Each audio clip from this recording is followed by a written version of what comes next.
acabado com tudo, sobreveio naquela região, naquele país, uma grande fome. E ele começou a passar por necessidades. Então foi pedir trabalho a um dos cidadãos daquela cidade. E este mandou para o campo, a fim de cuidar dos porcos. Ali ele desejava alimentar-se com as alfarrobas que os porcos comiam, mas ninguém lhe dava nada. Então, caindo em si, disse: quantos trabalhadores do meu pai têm pão com fartura, e eu estou aqui morrendo de fome? Vou me arrumar, voltar para o meu pai e lhe dizer: pai, pequei contra Deus e diante do Senhor, já não sou digno de ser chamado seu filho, trata-me como se fosse um dos seus trabalhadores. Arrumando-se, foi para o seu pai. Vinha ele ainda longe, quando seu pai o avistou, compadecido dele, correndo, abraçou e beijou. E disse-lhe o filho: pai, pequei contra Deus e diante do Senhor, já não sou digno de ser chamado seu filho. O pai, porém, disse aos servos: traga depressa a melhor roupa e vista nele, põe um anel no dedo dele, sandália nos pés, traga e mata um bezerro gordo, vamos comer e festejar, porque o meu filho estava morto e reviveu, estava perdido e foi achado, e começaram a festejar. Ora, o filho mais velho estava no campo. Quando voltava, ao aproximar-se da casa, ouviu músicas e danças. Chamou os empregados e perguntou o que era aquilo. E ele informou: olha só, seu irmão voltou. Por tê-lo recuperado com saúde, seu pai mandou matar um bezerro bem gordo. O filho mais velho se indignou e não queria entrar. Saindo, porém, o pai procurava convencê-lo a entrar, mas ele respondeu a seu pai: faz tantos anos que sirvo o Senhor, nunca transgredi, nunca desobedeci nenhum do seu mandamento, mas o Senhor nunca me deu um cabrito sequer para fazer uma festa com os meus amigos. Mas quando veio esse seu filho, que sumiu com todos os seus bens, gastando tudo com mulheres, o Senhor mandou matar um bezerro gordo para ele. Então o pai respondeu: meu filho, você está sempre comigo, tudo que eu tenho é seu, mas é preciso festejar e se alegrar, porque este seu irmão estava morto e reviveu, estava perdido e foi achado. Pode se assentar. Irmão, com certeza você já ouviu uma porção de uma pregação sobre essa belíssima parábola. Começo meu sermão dizendo que meu propósito não é trazer nada que venha lhe chamar a atenção acerca de uma informação que você nunca ouviu. Meu propósito nessa noite é a mesmo que quando Pedro escreveu sua epístola, ele disse que queria lembrar os irmãos aquilo que ele já sabia. Porque o pregador corre perigo quando ele assume a tribuna e tenta passar informações apenas ao intelecto, ao conhecimento. Claro que o pregador precisa trazer informações, porque a mensagem ela informa, ela edifica, ela transforma, ela consola, ela exorta, mas longe de mim falar algo que você nunca ouviu. Essa passagem talvez seja uma das mais célebres para pregar em culto evangelístico, para pregar numa praça pública, num culto de missão, mas nós erradamente atribuímos palavras de salvação, ou até mesmo louvores da harpa, a momentos específicos. Quem nunca ficou constrangido ou incomodado num culto público, alguém cantar mais perto quer estar? Porque pode ser indicado a um culto fúnebre, mas todos nós temos que ter consciência que precisamos estar cada dia mais perto de Deus.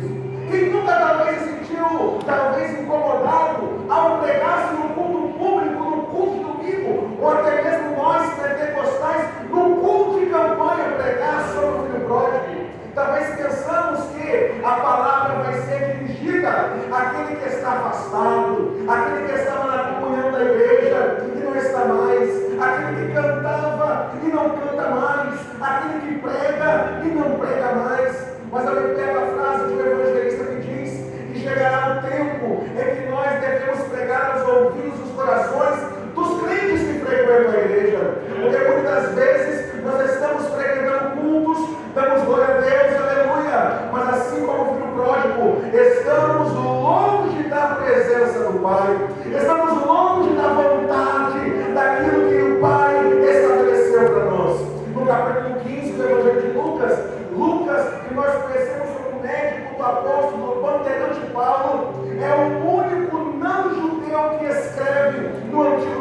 Jesus estava pregando, dando atenção para os publicanos e pecadores. Rapidamente eu digo para vocês que Jesus estava dando atenção àqueles que o mundo pensava que não merecia atenção. Jesus estava acolhendo aquele que a maioria não pensava que não merecia atenção. E Jesus falando a eles, diz o seguinte, versículo número 1: aproximavam-se de Jesus todos, publicanos e pecadores, para ouvir. Só que o versículo 2 diz que os fariseus e os escribas, que conheciam o Torá, que conheciam até então a palavra que eles denominavam a palavra de Deus, aquela palavra que Deus no monte deu para Moisés, aqueles homens que pensavam que eram detentores da verdade, eles ficaram reclamando e murmurando. É interessante que quando Jesus curava, quando Jesus dava vista, quando Jesus fazia levantar aquele que estava paralítico, quando Jesus limpava o leproso, as pessoas batiam palmo para Jesus, as pessoas valorizavam o ministério terreno de Jesus. Mas quando Jesus começou a inserir, quando Jesus começou a trazer aqueles que o mundo não queria, começou a trazer os pecadores, começaram a murmurar. Não é assim às vezes na comunidade cristã? Nós às vezes pensamos, irmãos, que tem gente que é merecedor e outro não é merecedor. Mas eu digo para você com toda a tranquilidade, quando Deus olha para nós, Ele não vê que sou pastor, pregador, diácono, evangelista, Ele me vê como filho, Ele me vê como alguém que precisa dEle. Jesus, quando olha para você, Ele não vê qual é a sua escolaridade, apesar de ser muito importante você procurar se formar, você procurar se graduar, é muito importante você se envolver com os estudos, mas quando Jesus olha para você, Ele não quer saber do seu diploma, do seu anel no dedo. Quando Jesus olha para você, Ele pouco se importa com a sua profissão, mesmo você precisando ter um bom emprego, mesmo você se esforçando para ser o melhor profissional, mesmo você se esforçando para ser uma pessoa dedicada, e isso deve acontecer. Jesus não se importa com o lugar que você ocupa na sua empresa. Jesus não se preocupa com o seu trabalho, com a sua vida financeira, a ponto de te qualificar como melhor, como pior. Quando Deus olha para mim e para você, Ele só contempla o sangue do seu Filho, nos fazendo propício para Ele, como outrora nós estávamos como se fossem ovelhas perdidas e desgarradas, mas depois com o sangue de Jesus nós não somos mais servos, nós somos filhos, nós somos co-herdeiros de Deus. Aleluia! Jesus falando aqueles publicanos e pecadores, os escribas se incomodaram, ficaram incomodados com Jesus pregando esses homens, até que Jesus começa a desenrolar um raciocínio, a desenvolver um raciocínio para explicar por que Jesus estava falando aos publicanos, aos pecadores. Jesus conta 3 parábolas. A primeira parábola é da ovelha que se perde. Interessante que nós vemos, irmãos, que o pastor, ele deixa as 99 e vai em busca da ovelha perdida. Ele arracha, coloca nos ombros, ele volta para o redil e festeja. Interessante que na próxima parábola, Jesus conta, inserindo a figura feminina, ele fala o seguinte: tinha uma mulher que tinha 10 dracmas. Alguns explicam que aquelas 10 dracmas eram colocadas como noivo. Outros explicam que era o dinheiro para que o pai dava para aquela moça, para que ela pudesse casar. Existem várias versões, mas o que a Bíblia fala é que essa dracma era muito importante, a ponto de ela começar a iluminar a casa em busca da dracma perdida. E quando ela acha a dracma perdida, ela festeja com as suas amigas. Na terceira e última parábola, diferente da ovelha que se perdeu, diferente da dracma que foi perdida, aqui está a figura de um pai amoroso. Nós lemos aqui que é a parábola do filho pródigo, mas a palavra de Deus, Lucas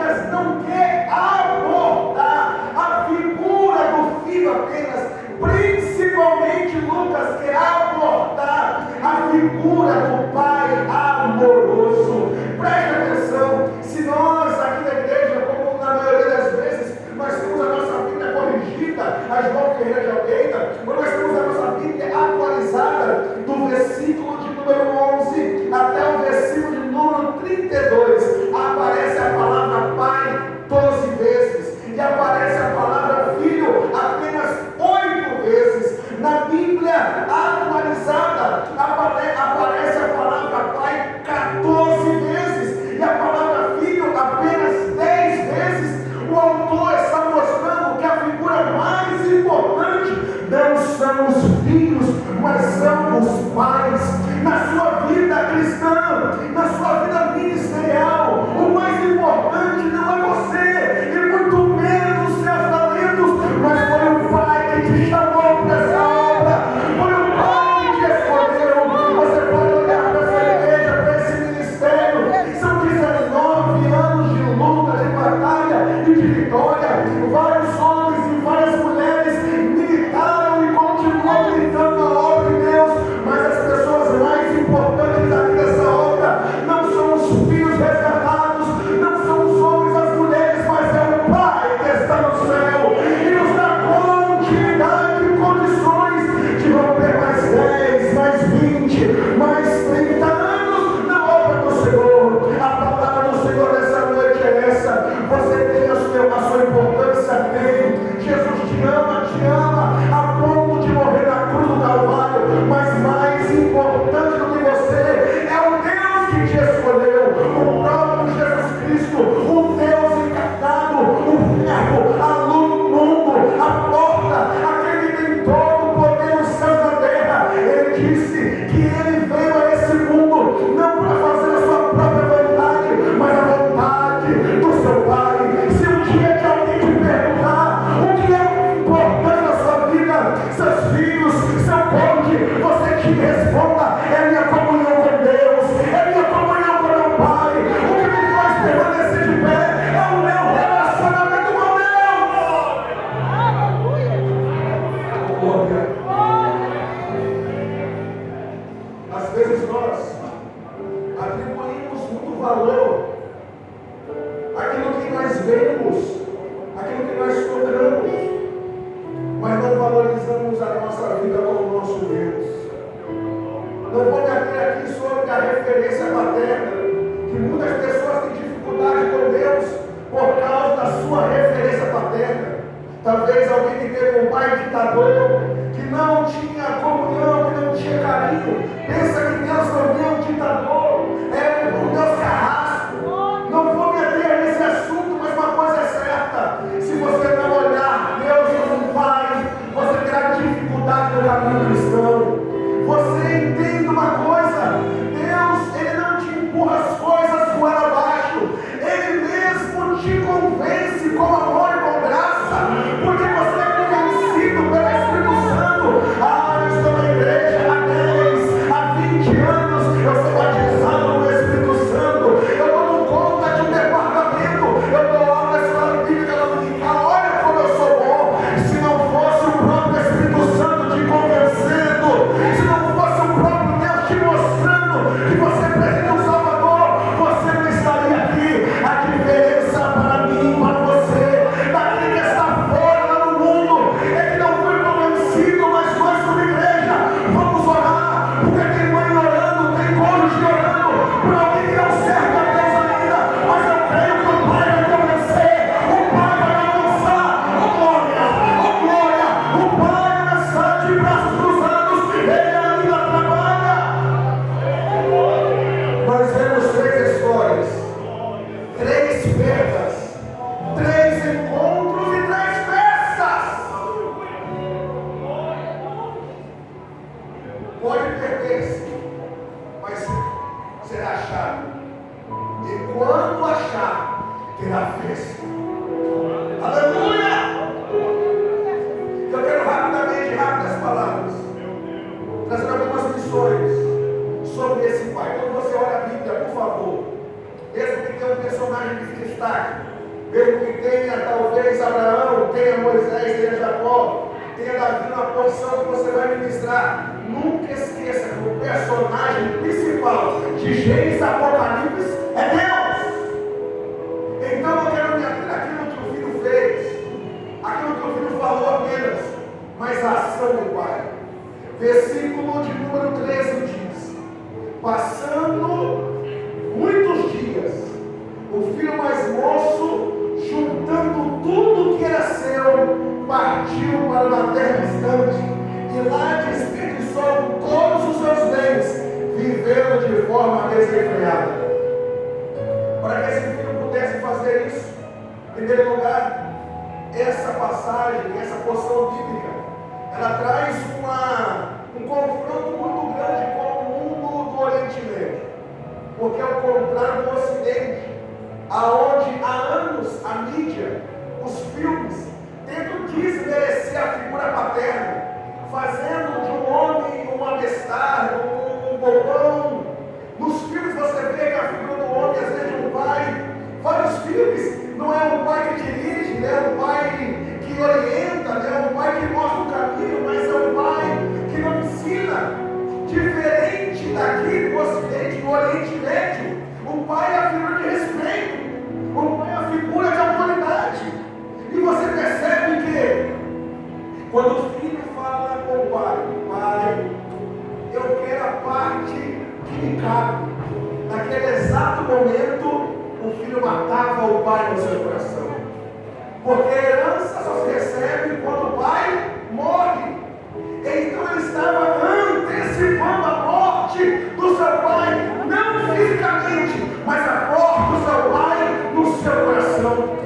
Muitos filhos de Deus vêm à igreja, conhecem o hino aqui, o hino ali, tem noção daquilo que sabe, o que é certo, o que é errado, tem jeito de crente, linguajar de crente, mas o pai da morte no seu coração, uma coisa que tem matado a igreja é a tal da religiosidade. Tem gente que vive lascada, irmão. Tem gente que aqui na igreja parece que é um anjo, mas não tem coragem de ler a Bíblia em casa, que tem um versículo, orar, consagrar no teu lar. Tem matado Deus no seu coração. Mas hoje, nessa noite, Jesus não quer te dar um cargo, Jesus não quer te dar uma função na igreja. Jesus, antes de te entregar um dom, antes de te dar uma função, Ele quer renovar a aliança com você. Ele quer que você receba no seu coração. Aquele filho mata o pai. Eu quero a minha parte. O que me chama a atenção, irmão, eu não sei, não tenho filho ainda. Eu não sei. Eu não faria isso. Porque diz a Bíblia que o pai, ele pega os bens e divide com os filhos. Ao distribuir, ao repartir, o versículo 3 diz: passando muitos dias, o filho fez o quê? Juntou seus bens e foi embora. A primeira coisa que eu vejo entre o nosso relacionamento, entre nós e Deus, é um Deus que age com liberalidade. Você não é obrigado a ficar do lado do Pai. Você não é obrigado a ter comunhão com o Pai. Quer ir? Quer desobedecer? Quer viver uma vida dupla? Quer viver uma vida mais ou menos? Quer ser motivo de escândalo? Entenda que o Pai não te segura mais. A recompensa, ou melhor, vem a consequência. Você não vê o pai fazendo chantagem emocional, falando pro filho: se você for um pai, fica triste. Se você for um pai, não vai dormir. Se você for à mesa, a sua cadeira vai ficar vazia no café da tarde. Como diz as mães às vezes, porque eu vi isso. Não, minha mãe é amoroso, meu pai já é mais mole, assim, mais amoroso. Meu pai não teve pai.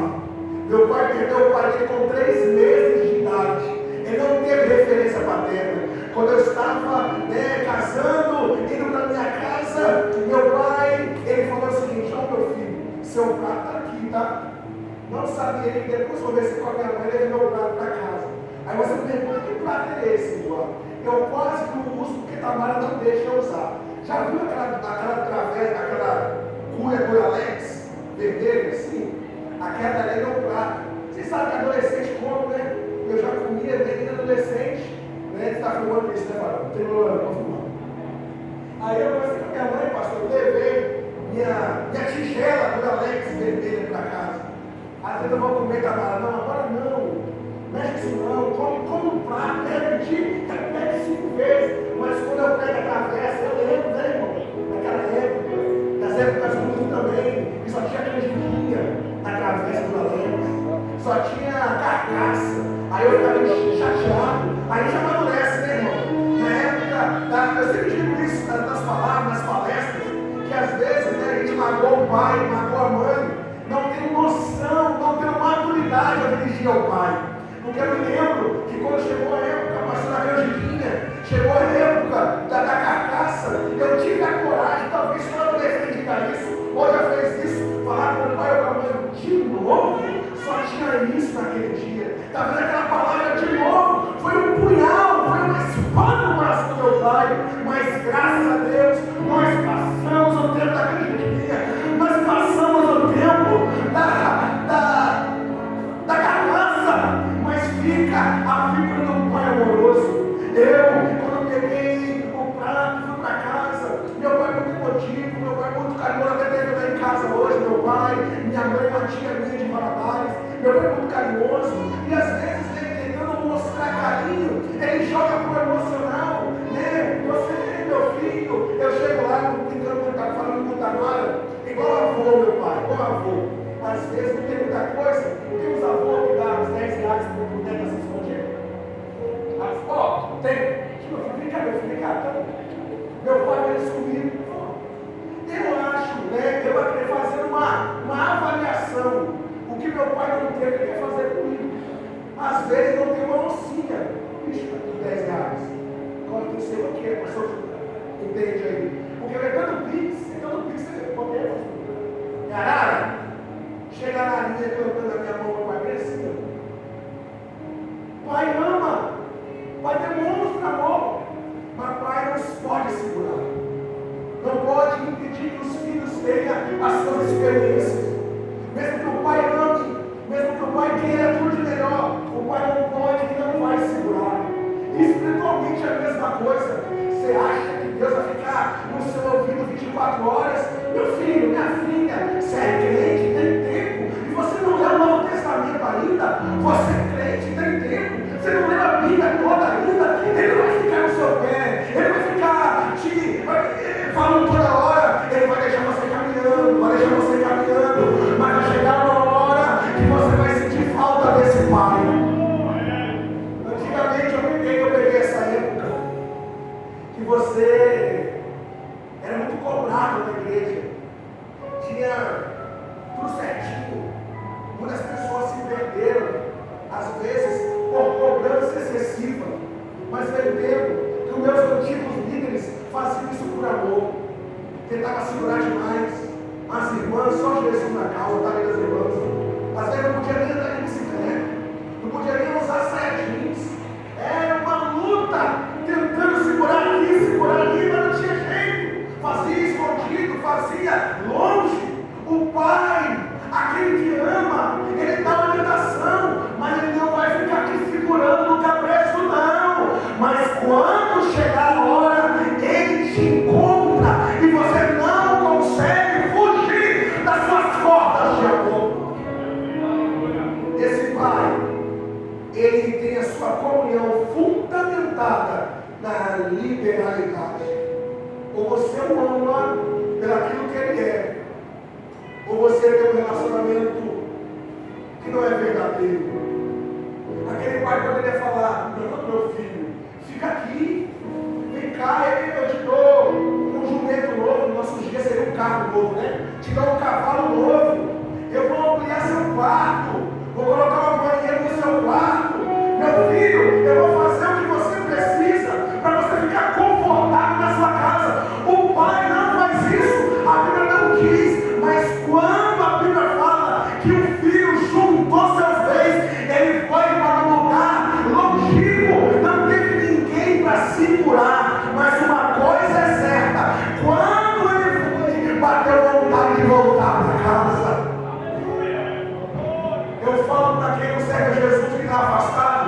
falo.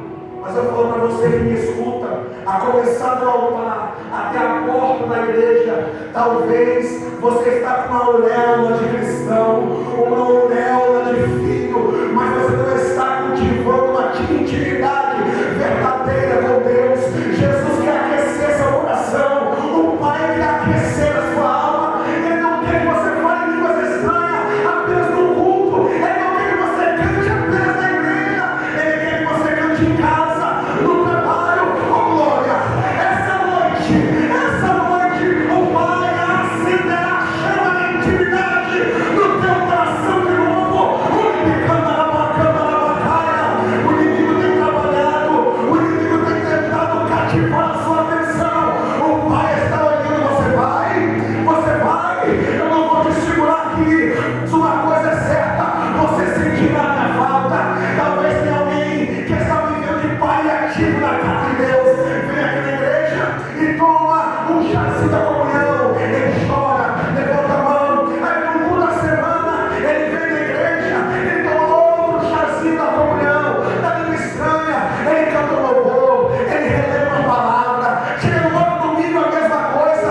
Não, o Senhor não quer te dar porções semanais, Ele quer te dar porções diárias, de graça, de unção, de poder. A religiosidade tem matado as nossas igrejas.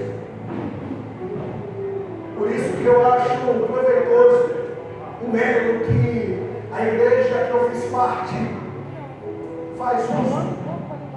Antes de levantar alguém, qualquer liderança, departamento, funções da igreja, 2 passos são importantes. O primeiro, a família. Pergunta se o cônjuge, o varão, a varoa, o que você acha de dar aula na escola bíblica dominical. E se mentir, vai ser igual a Ananias e Safira, os dois você está mal. E depois pergunta para a igreja a qual obreiro ele vai trabalhar. E esse varão, essa irmã, vai trabalhar na liderança da igreja. Os irmãos acham disso. Mas irmão Eduardo, se ele vai levantar uma inveja, aquela pessoa que não gosta de mim, aquela pessoa que não quer me ver crescer. Mas o amor do Pai é muito maior do que qualquer inveja, do que qualquer implica. Porque tem aquela panelinha.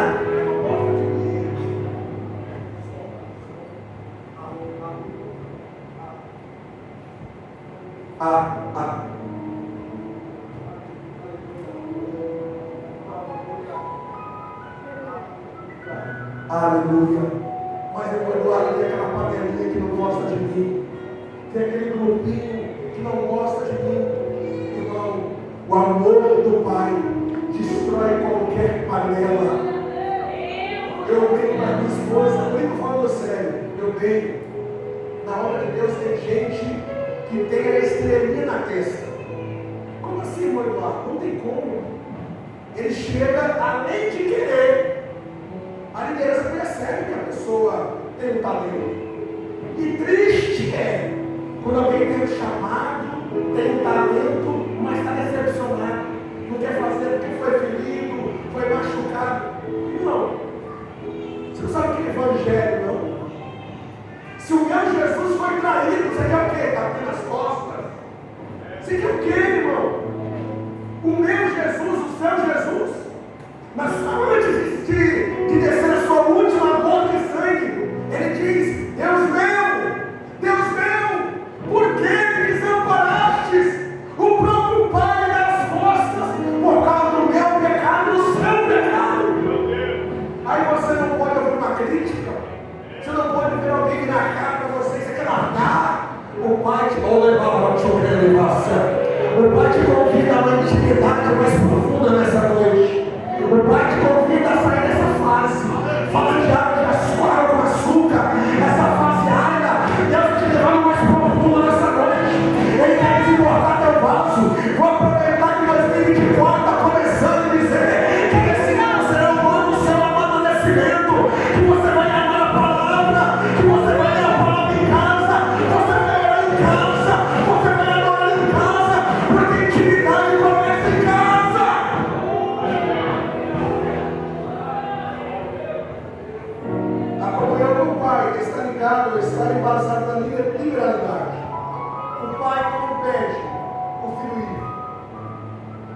ter pedido a sua carta, ou talvez você se afastando da igreja, o pastor João ficará muito triste. Ele não vai te impedir, muito menos Deus. Mas uma coisa é certa: nós vemos a referência ou a marca que o Pai deixou no Filho. Diz a Bíblia, nos versículos a seguir, no versículo 13 diz: depois de ter consumido tudo, sobreveio àquele país uma grande fome, e ele começou a fazer o quê? Passar por necessidades. Então foi pedir trabalho aos cidadãos, um dos cidadãos daquela terra, e este mandou para os campos, a fim de cuidar dos porcos. Ali ele desejava. A Bíblia não fala que ele come, a Bíblia não fala que ele coloca na boca. A Bíblia, a minha Bíblia, a sua Bíblia, em qualquer versão, não vai dizer que ele come, mas vai dizer que ele desejava alimentar-se com as alfarrobas que os porcos comiam, mas ninguém lhe dava de comer. Olha a referência do Pai. Então, caído em si, disse: quantos trabalhadores do meu Pai têm pão com fartura, e eu aqui estou morrendo de fome? Vou me arrumar, coisa linda, eu vou me aprontar, vou para o meu pai e dizer: Pai, pequei contra Deus e diante do Senhor, já não sou digno de ser chamado seu filho. Trate-se como um dos seus trabalhadores. Arrumando-se, foi para o pai. Perceba, na primeira parábola, o pastor percebe que uma ovelha de 100 escapa. E o que o pastor faz? Deixa 99 no aprisco e vai em busca de uma. E a Bíblia diz que ele encontra, volta para os ombros e festeja. Na segunda parábola diz que uma mulher tinha 10 moedas, perde uma. Quando ela se vê em falta de uma moeda, ela começa a iluminar a casa e começa a procurar. E ela encontra. Depois que ela encontra, ela festeja. Agora, na história do filho pródigo, quando o filho vai embora e quando o filho se perde, você não vê o pai saindo de casa em busca do filho. Irmão Eduardo, você quer dizer que o pai não amava o filho a ponto de não buscá-lo? Muito pelo contrário. Muito pelo contrário. Por quê, irmão Eduardo? Porque o filho se afasta do pai, mas o pai nunca se afasta do filho. Quando aquele homem, aquele rapaz, aquele moço estava em outro país, numa terra distante, o pai continuava na sua mente e no seu coração. Quando aquele homem está passando por necessidade, a ponto de romper com a sua cultura, até mesmo com a sua moral, porque um judeu trabalhar por pouco é uma coisa que não se dividia. Ele vai, depois que vive dissolutamente, ele, para ficar longe do pai, ele vai se afundando cada vez mais. Ele chega no fundo do poço. Algumas pessoas dizem, né, que o fundo do poço não tem saída, pelo contrário. A única saída é a mais importante, que é por cima. Quando aquele homem se vê longe, quando aquele homem se vê distante, quando aquele rapaz, quando aquele filho se vê léguas de casa, o pai não está longe na sua mente, está na sua memória. O pai marcou a vida daquele filho. Uma conversa com qualquer pessoa que experimentou Deus, uma pessoa que está afastada, uma pessoa que já trabalhou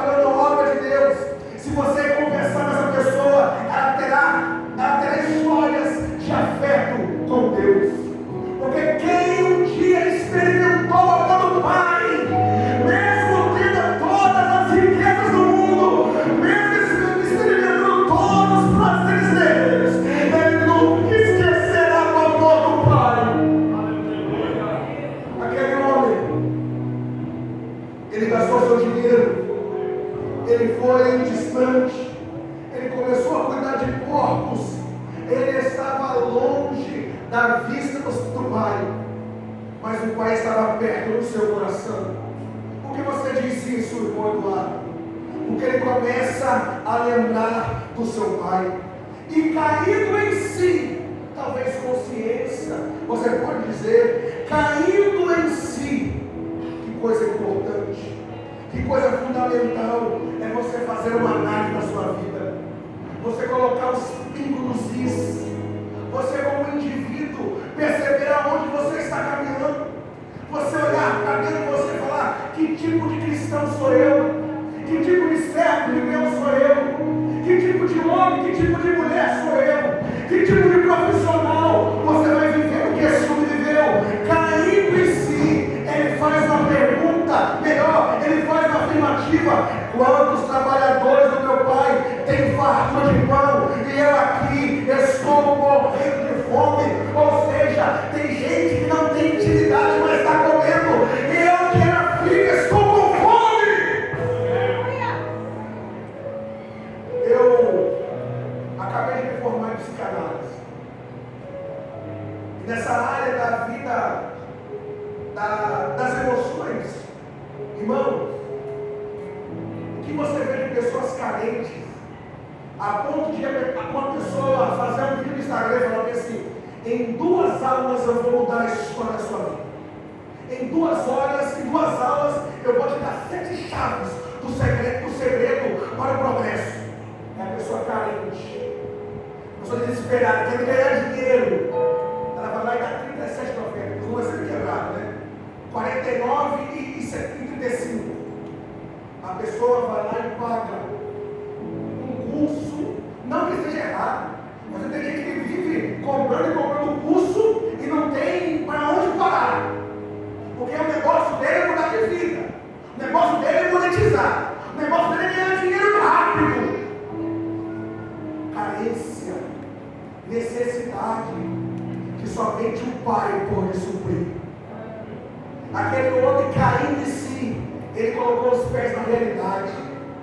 Eu estou com fome, mas na casa do meu pai tem fartura. Sabe o que eu aprendo com isso? Volto a falar da minha casa, do meu povo. Às vezes as pessoas são muito espirituais, quase anjos. Espiritualiza tudo. Uma vassoura que cai, é o inimigo. Uma toalha que voa, é o adversário. O negócio aperta, é a fúria do adversário. O que é isso, irmão? Talvez você não colocou os pontos cis. Você não estruturou a tua vida. Você não coloca o objetivo e vai em busca dele. Não espiritualiza tudo, não. Coloque o seu raciocínio para funcionar. Mas, irmão Eduardo, nós somos espirituais sim, mas nós fomos criados à imagem e semelhança de Deus. Deus nos deu inteligência. Muita gente é dirigida. Não é isso que te digo, não é isso que te digo, não é isso que te digo. Mas quando você vai olhar, a pessoa não consegue dizer: esse aqui, esse aqui, esse aqui. Só é isso que te digo. Você vai, na minha época, quando eu era adolescente, era tudo profecia, pastor. Olha o avião, olha o barco de ferro. Você vai para lá, você vai para cá. Os jovens olhavam isso, meu Deus, eu vou mesmo. As meninas que cantavam, eu vejo o CD na sua cabeça, eu vejo o CD rodando, girando. Acabou o CD, não tem mais CD. Muitas pessoas queriam fazer algo para Deus, mas sem ter Deus no seu coração. O filho pródigo, ele estava distante de Deus, daquilo que diz respeito à geografia, mas Deus, ou melhor, o Pai estava no seu coração.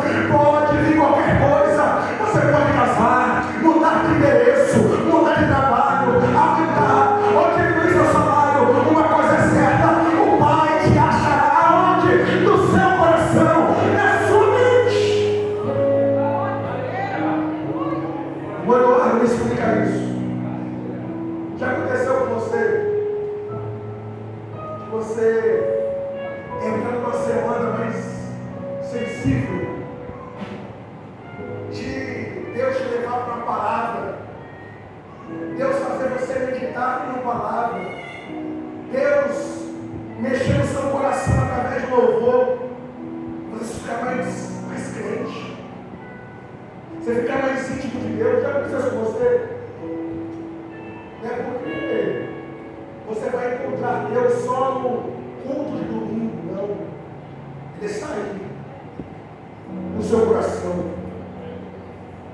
Nada desse mundo pode suplantar aquilo que Deus marcou na sua mente e no seu coração.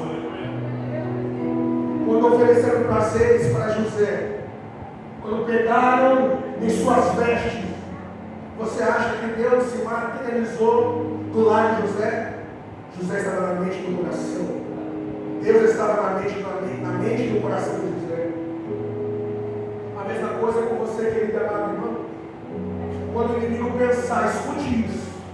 Quando o inimigo pensar que já tomou a sua vida por completo, quando o inimigo pensar que ele já dominou a sua casa por completo, Deus irá acender uma chama no seu coração.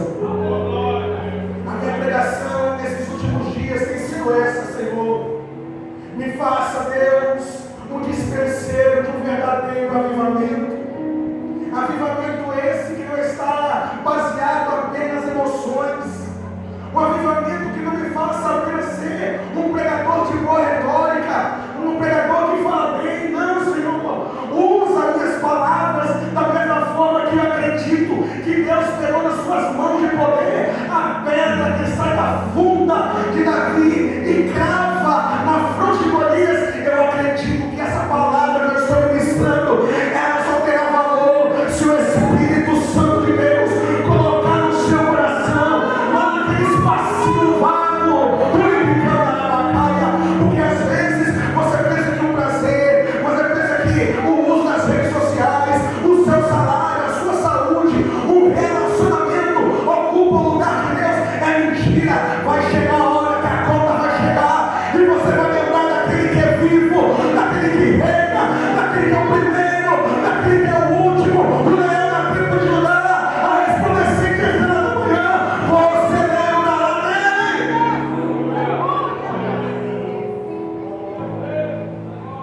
Esse relacionamento com o Pai está fundamentado na liberalidade. Esse Pai marca a vida de qualquer filho.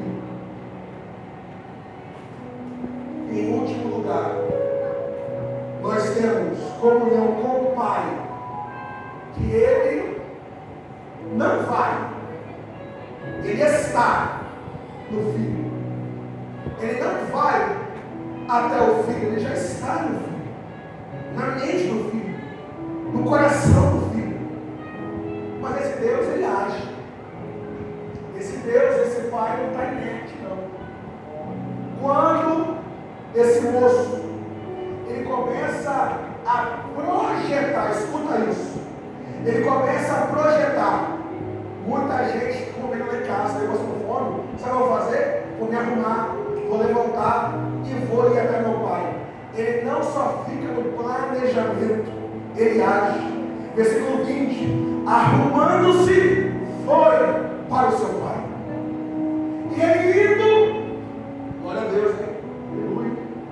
Ele indo, nós vemos 3 atitudes do pai. E eu finalizo aqui. Versículo de número 20 e também versículo número 22 diz assim. Versículo 20. E arrumando-se foi para o pai. Vinha ele ainda longe. Quando seu pai o avistou, compadecido dele, correndo, abraçou e o beijou. Versículo 21.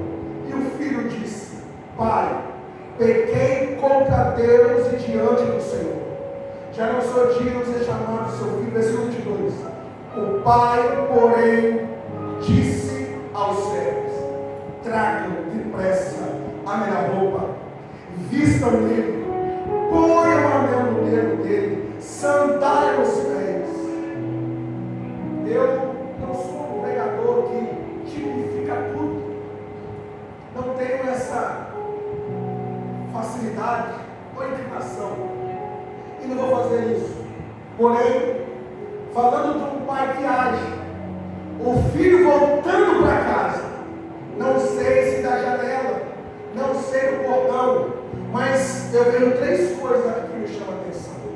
Primeira coisa, o pai viu, o pai enxergou. Versículo 20 diz: vinha ele de longe, quando seu pai o avistou. Irmão, pai que é pai. Não posso esquecer das mães também, né? Mãe que é mãe. Conhece filho de longe. E conhece filho no meio de uma multidão. Quando o pai bota o olho, ele sabe que é o filho. Quando a mãe bota, principalmente as mães, né? Sabe que é dele. Saiu dela. E diz a Bíblia que o filho voltando, o pai o avistou. A primeira coisa que o pai faz é colocar seus olhos na direção do filho. São 19 anos dessa nova igreja. E são 19 anos que os olhos de Deus estão sobre essa obra. São 19 anos que talvez o olhar do prefeito não chegou aqui, do vereador não chegou aqui, do líder comunitário não chegou aqui, mas os olhos de Deus estão aqui dioturnamente. 19 anos olhando para essa igreja. O Deus que olha para essa igreja também é o Deus que olha para a tua casa. O mesmo Deus que tem sustentado essa igreja, tem sustentado o teu casamento, sustentado teus filhos, unificando a batalha. Deus não precisa que estalar os dedos ou mexer alguma coisa. Apenas o fato de Deus estar olhando para mim, olhando para você, o diabo já bate retirada, porque os olhos do Senhor não são olhos normais, olhos naturais, são olhos como chama de fogo. E eu te digo nessa noite, o seu pastor não consegue te olhar 24 horas, seu cônjuge não consegue te olhar, seu amigo não consegue te olhar, mas o teu pai te vê, o teu pai te avistou. Primeira atitude, o pai viu. Segunda atitude, o pai sentiu. Ele avistou, compadecido dele. O pai se compadece do filho. Abre um parênteses e fecha o rápido. Quando eu olho para você, todo mundo é assim, irmão. Todo mundo, tá? Todo ser humano. Quando você olha para outra pessoa, automaticamente essa pessoa reflete para você sensações boas ou ruins. Exemplo simples. Talvez depois de um dia de trabalho, você chega cansado na igreja. Chega cansado, você hoje cansado. E a pessoa olha para